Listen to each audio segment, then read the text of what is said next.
बड़ी खबर आपको बता रहे हैं, जहां सार्वजनिक माफी मांगने के बाद मायावती ने आकाश आनंद की वापसी की है और बसपा में महत्वपूर्ण पद संभालेंगे आकाश आनंद। बड़ी खबर आपको बता रहे हैं, जहां सोशल मीडिया प्लेटफॉर्म एक्स पर मांगी थी आकाश ने माफी। आकाश आनंद की बसपा में हुई वापसी। रिश्तेदारों के कहने पर पार्टी सुप्रीमो के खिलाफ लिखा था पोस्ट लिखने का वजह से मायावती ने दिखाया था पार्टी से बाहर का रास्ता। मायावती के भतीजे की बसपा में वापसी। बड़ी खबर आपको बता रहे हैं, जब बसपा में फिर से आनंद लेंगे आकाश। बगावती सुर पर मायावती ने किया था आकाश को पार्टी से निष्कासित। आकाश आनंद ने सार्वजनिक तौर पर मायावती से माफी मांगी है और सार्वजनिक माफी मांगने के बाद मायावती ने की आकाश की वापसी। बड़ी खबर आपको बता रहे हैं, जहां आकाश आनंद की बसपा में हुई वापसी। सार्वजनिक तौर पर माफी मांगने के बाद वापस लौटे हैं आकाश। बगावती सुर पर मायावती ने आकाश को पार्टी से निष्कासित कर दिया था।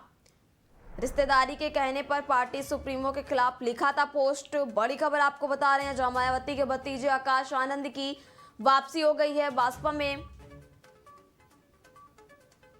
और बसपा में फिर से आनंद लेंगे आकाश।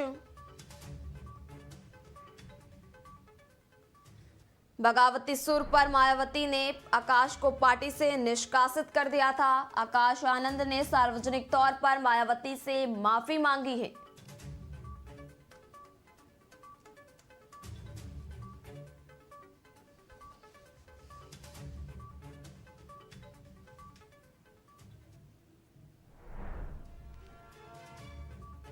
सोशल मीडिया प्लेटफॉर्म एक्स पर मांगी थी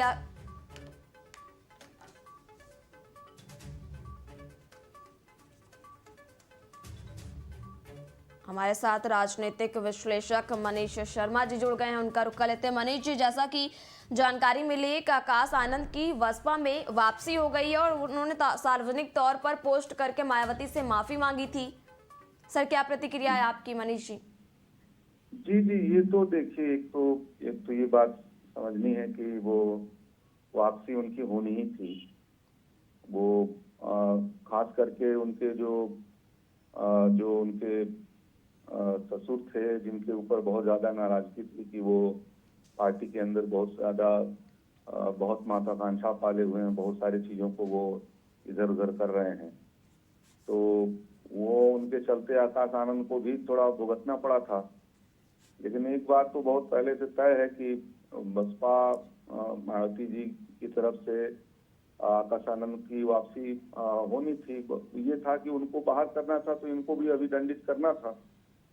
तो उस समय भी जब ये बात पूछी जा रही थी, तो उस समय भी ये बात हो रही थी कि देखिए, एक बात तो तय है कि इनको आना है जी। तो अभी जो ये वापसी हुई है, ये कोई बहुत माफी मांगने के चलते और उसके चलते नहीं है। ये उनको एक मैसेज शायद दिया गया होगा कि आप एक सार्वजनिक तौर पे इस तरह की बात करिए, इस तरह की माफी मांगिए। लेकिन ये बात बहुत पहले से तय है कि आने वाले समय के लिहाज से बसपा में आकाश आनंद को ही नेतृत्व में रहना है। जी मनीष जी, जानकारी ये भी मिली कि मतलब बसपा में महत्वपूर्ण पद संभालेंगे आकाश आनंद। जी, ये होना, ये देखिएगा, आप ये भी समझिए कि अभी उन्होंने उनको अभी भी मायावती जी ने ये कहा है कि हम अभी जब तक स्वस्थ हैं और हम ही संभालेंगे, हम ही देखेंगे जी। अभी हम बहुत स्वस्थ हैं, अभी हम ही देखेंगे। बिल्कुल। लेकिन ये भी नहीं होना है, ये भी होना है कि वो वही उसके फाइनली नेता बनने वाले हैं। आकाश आनंद ही नेता बनने वाले हैं। वो अभी मायावती जी ने एक पोस्टरिंग की है कि नहीं, अभी केवल पार्टी में वापसी हुई है, लेकिन वो केवल पार्टी में वापसी नहीं हुई है। वो बेसिकली वो वही उसके सेंटर में आएंगे। अब मायावती जी ने बहुत पहले से ही तय कर लिया है। वहाँ एक कल्चर है मायावती जी के यहाँ कि जनरली बहुत कोई इस तरह का अपने से कोई पहलकदमी कुछ लेने लगे जी। तो पार्टी जो सोच रही है उससे इतर कुछ लेने लगे, तो वो उस मामले में बहुत थोड़ा सख्त रही हैं। आपने देखा होगा विधानसभा लोकसभा चुनाव के दौरान उन्होंने जो भाषण देना शुरू किया और बहुत ज्यादा लोकप्रिय हुए आकाश आनंद। ठीक है मनीष जी, आपका बहुत बहुत शुक्रिया तमाम जानकारी हम तक पहुंचाने के लिए। और बड़ी खबर आपको बता रहे हैं, जहां सार्वजनिक माफी मांगने के बाद आकाश आनंद की बसपा में वापसी हुई है।